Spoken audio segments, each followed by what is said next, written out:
Here's a case for Evelyn Mercer, as you seen before. Now I have to make a mock-up with the composite to prepare for the temporary fabrication. What I'm going to do is use the composite, a little bit of a touch-up on the surface of the stone to create the arch, and I'm going to apply the composite over at the top to prepare for temporary, and then we're going to have a suck down, which is a stent, clear stent, to make the temporary. So I'd like to design the case first by looking at the picture and the model. Where I see it, patient has number 8 bonding on the medial because the propellar to the lower midline was a little canted. It was a little shifting towards the patient's right, so we want to bring it back to a little bit, and also have a size discrepancy between number 8 is wider and the number 9 is a little narrower, so we want to correct that. So I'm going to use the disc to separate between 8 and 9 to have equal size. And also it has a crowded situation, like number 10 is for behind here on it, so we want to bring it out to have it even looking. And this side is a little wider, so make this cuspid to coming over a little bit, or vice versa. We're going to try to compensate the width between left side and the right side. Now adjusting the model is easy with the disc. Just go right through between two central. Again, this is just a mock-up and it's nothing to do with the clinically involved, so we just separate nicely and even with the disc. So now we know where the midline is going to be with the lower counter model. It's pretty much lined up, and measure up number 8. Now we're going to have a little bit of facial reduction. It doesn't have to be accurately removed like we do prepping. It's just the preliminary area that we need to do. Number 9 medially was a stick out, so I just brought them in a little bit so we have an idea where we going to. Height of contour on number 10 also a little bit too bulky, so we want to push them in a little bit. And then number 11 also stick out a little too much. We're going to remove a little bit. Number 6 also labially bulky, so we just bring them in. Alright, make it so simple. I don't want to go through too much of a detail. So just remove the created arch to make it even surface from the occlusal view. And now I'm going to apply the composite to mock up the design.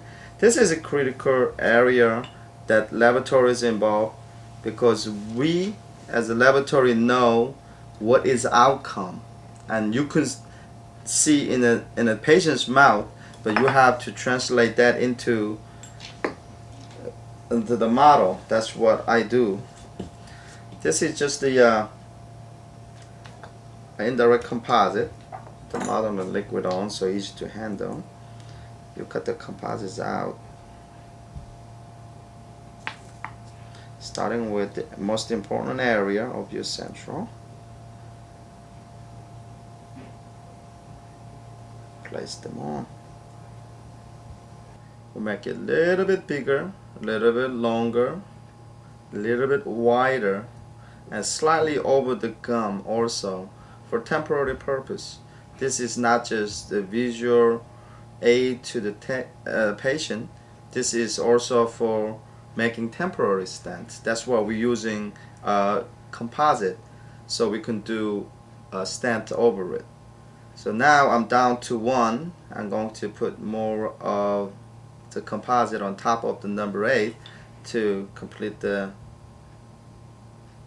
composite mock-up. Simply, as you all know, do it indirect. We put them on nicely smooth, heat it up a little bit. CK will place the indirect composite on all teeth involved. Making a little bit wider and bigger, it gives you a chance to adjust in the patient's mouth after the temporary is in the patient's mouth. If you're making too small or too accurate, you wind up adding more because the patient could say that it's too small or it's too short. Then it's hassle. So better off making it slightly bigger, slightly longer, so you have a room to adjust as we need it as it goes by. So we add a little bit more on the mesial. We'll be done.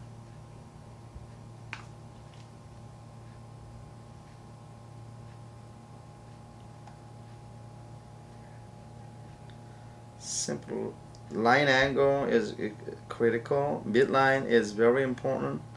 As you can see, they follow the pencil line that you put them on the very beginning to try to keep that composure, and do 1 tooth at a time so you don't lose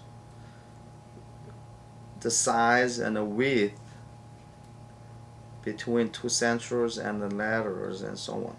If you look at it from the lingual point of view, you can see where the contact is. So your wax up don't have to go over too much. That means you are way too much whitened. So this is your reference point where the tooth was there before. That's what we wanted to do. Look at the way the cuspid. We have to make a little bit more adjust. Wrapping around. Try not to go over the other side of the tooth. So that way your sizing is approximately in the boundary that we want it to be. Oops, the gingival area is up a little. Next, CK will cure the composite. And simply it's hard. So this is a final product like it, or even bigger than the way we want to be, but this is the way we make this one for temporary.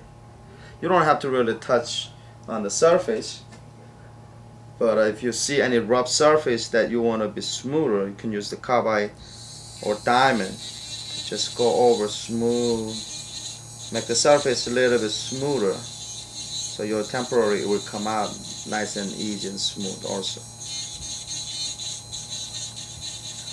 I'm using the straight handpiece. We should have a low speed. It's easier to handle. Maybe you are accustomed to use the high speed. It's okay to use that also, as long as make the surface just smoother. It will do the job. Now you look at it from the lingual, you can see that it's thick, but in the patient's mouth, reducing the thickness on the lingual or labial is much easier than adding to cover those areas. So this is the way we want it to look, and this is what we're looking for. And I can put you back onto a counter model to see. So you shouldn't spend more than 10 minutes or so to do this. If you spend an hour doing this, obviously you're wasting too much time. So we want to have concentrated on the sizing of what we wanted to achieve. So it's from here to here, as you can see. It's a little bit bigger, a little bit longer, but it's in an arc of what we wanted to achieve them. Basically, this way we can do it in a chair side and make it temporary, make it very, very easy and quick.